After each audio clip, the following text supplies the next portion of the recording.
ये अभी हमने रिप्लेसमेंट मंगवाया है इसका। ट्यून अप में अच्छा, ये टिपिकल सीएनजी चला हुआ गाड़ी है, वही पेटेंट, वही इशू, फिलर एरिया की रिपेयरिंग। कोई समझो कि ये प्लान प्रोजेक्ट था, अबाउट 120 हो रही है, अभी ये रस्ट रिपेयर पैच वर्क हो रहा है, फैब्रिकेशन हो रहा है गाड़ी पे। डेंट लाइन इसके बाद इनिशिएट होगी, जिसके ऊपर हम इसकी लाइंस, इसकी पैनल डेंट्स, इनको चेक करते हुए आएंगे।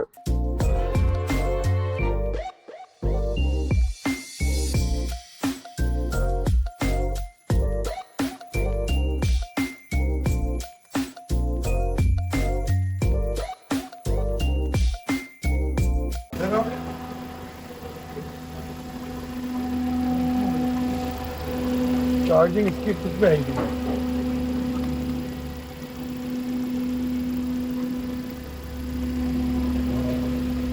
हम एसी ऑन करें।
किसी भी 12 वोल्ट कार का जो बैंडविड्थ है ऑल्टरनेटर की चार्जिंग का should remain with in 13.5 13.5 volt till 14 volt maximum NPA. 80 second हुई है ना गाड़ी, स्टार्ट करें। हो गया, पेट्रोल है, पेट्रोल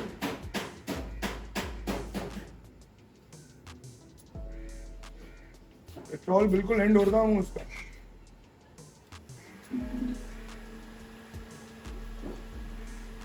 ऐसा तो होता है।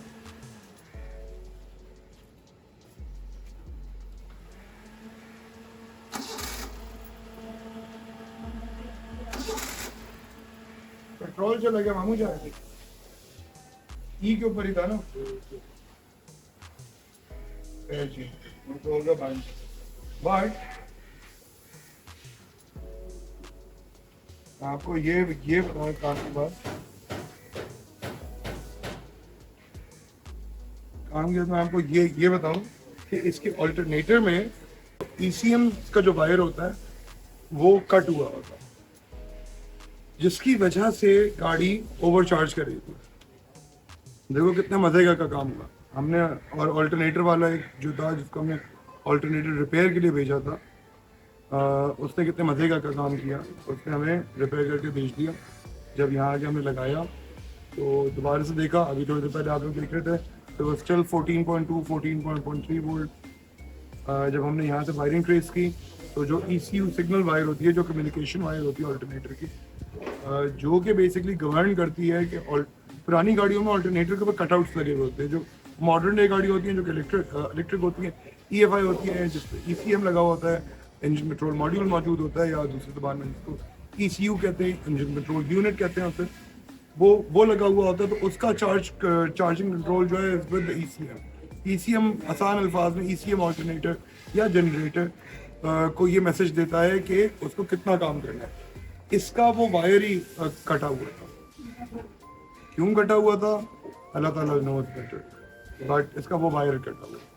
अब जब वायर कनेक्ट किया, दैट्स व्हेन वी रियलाइज कि ये तो ऑल्टरनेटर चार्ज ही नहीं कर रहा पूरी तरह।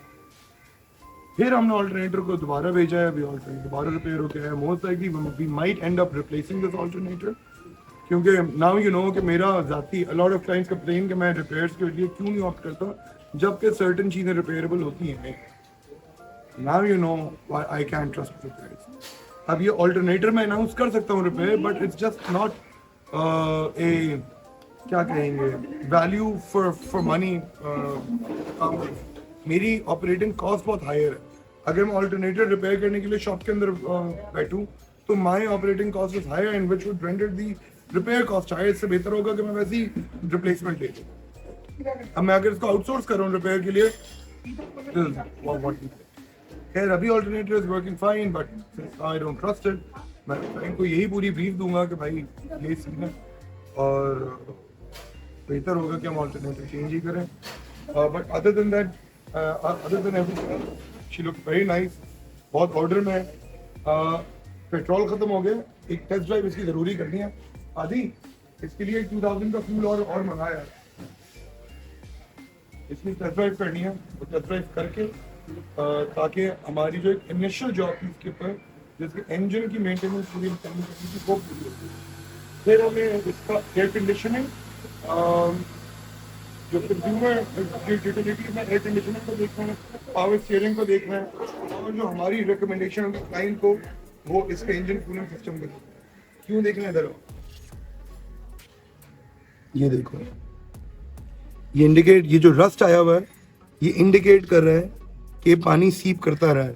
उसके बाद देखो, और इधर भी सिलिकॉन लगी हुई है ऊपर से।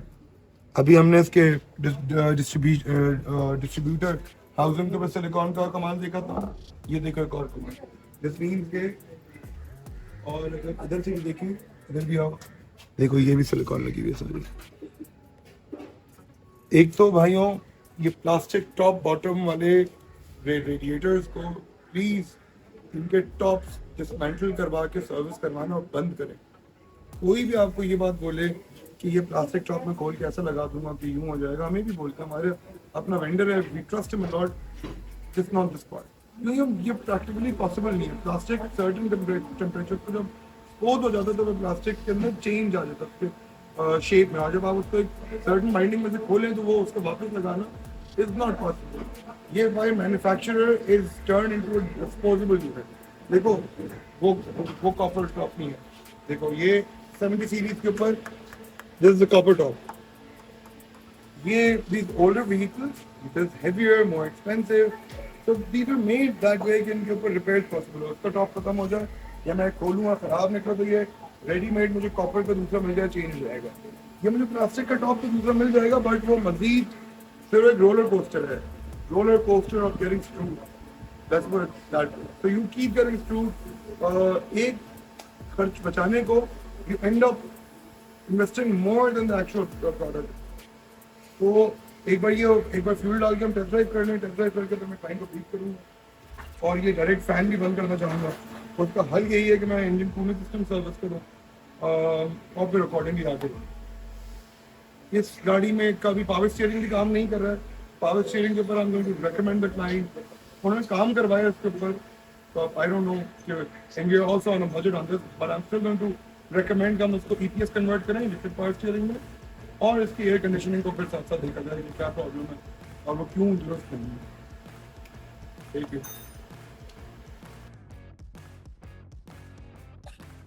देखो कितनी आसानी से एक छोटा सा ये इंजन मेंटेनेंस कर रहे थे हम, लेकिन अब देखो अभी हम लोग आगे कॉटअप हो गए।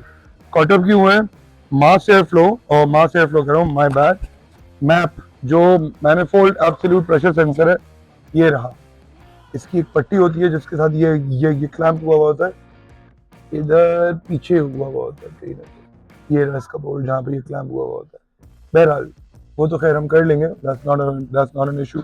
इशू इज कि देखो इसकी वायरिंग किसी ने जोड़ी हुई है पीछे, प्रीवियस वायरिंग में देखो कितनी शदीद स्टिफ हो रही है ये पूरी।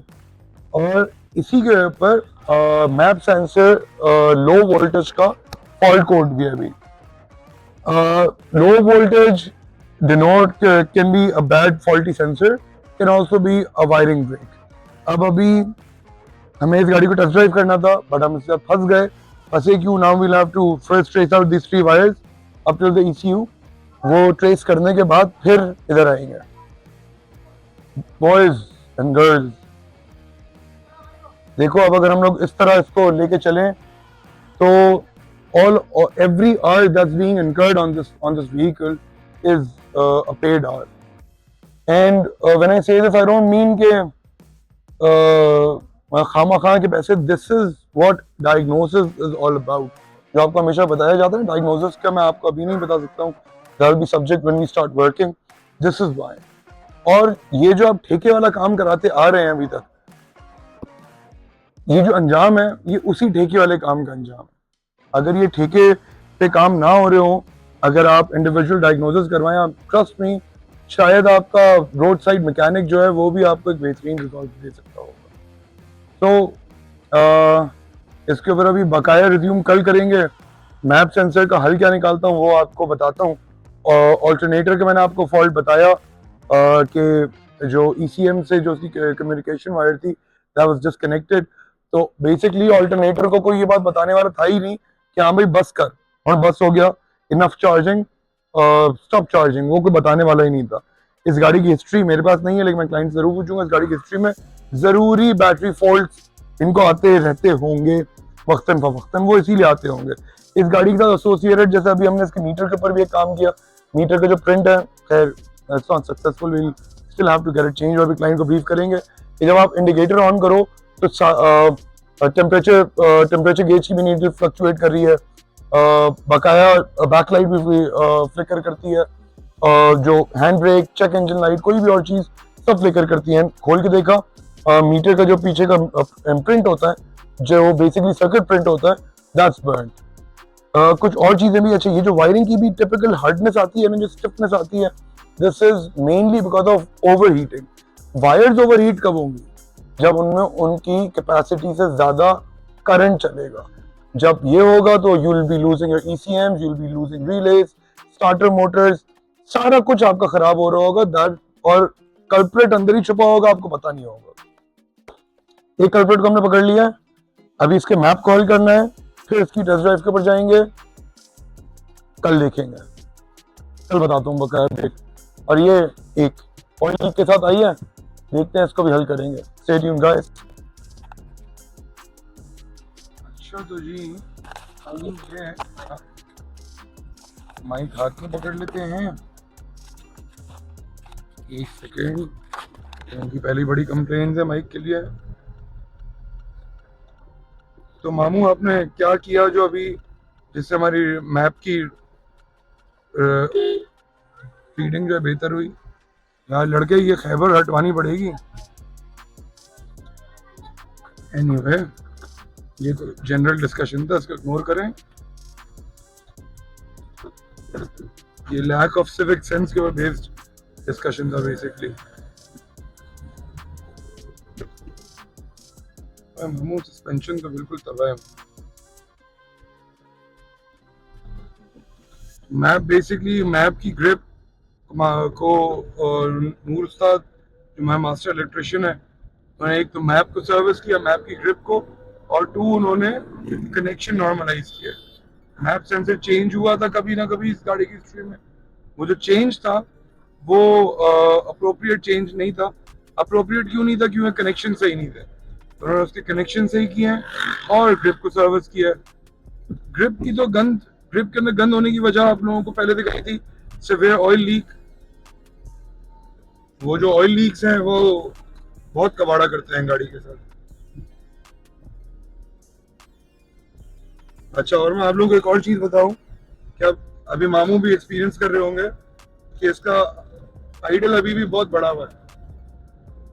वो आइडल बड़े हुए होने की एक बहुत संगीन वजह ये है कि इसका फैन डायरेक्ट है. फैन डायरेक्ट रहेगा मामू आइडल, क्योंकि IACV ऑपरेट करता है और वैक्यूम कंट्रोल उसका by virtue of the vehicles temperature. अगर मामू चेक इंजन आ गया, मेरा ख्याल चले